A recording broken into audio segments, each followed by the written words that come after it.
આમાં દાતા હોય ને ત્યાં ઉયણી મંડાય.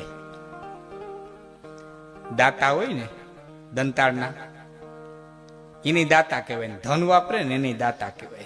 દાતા હોય ને ત્યાં ઉયણી મંડાય, એમાં વાવેતર કરાય, પછી એમાંથી ઉપજ આવે. બાકી દાઢામાં તો રાપવું સરે બીજાને ઉઠલાવો હોય ને, જડામૂળ કાઢવા હોય ને, કે દાઢે વાવેતર થોડા હોય. દાતા એ જ વાવેતર હોય. ને જેને વાવણી કરી છે ને, મારી વાત સમજાશે, ડાબો હાથ ઉયણીમાંથી હોય, જમણા હાથમાં રાઈને ખરપિયો હોય, બળદને ખરપિયો મારે, ડાબે હાથે દાણા વાવે, જમણા હાથે ખરપિયા મારે, ડાબે હાથે દાણા વાવે અને બાજરી પાકે. ખેડૂતનો દીકરો લણવા જાય ત્યારે દર્શન જોઈજો, ડાબા હાથમાં ડુંડું આવશે, જમણા હાથમાં મારા બાપ દાંતેડ્યું આવે.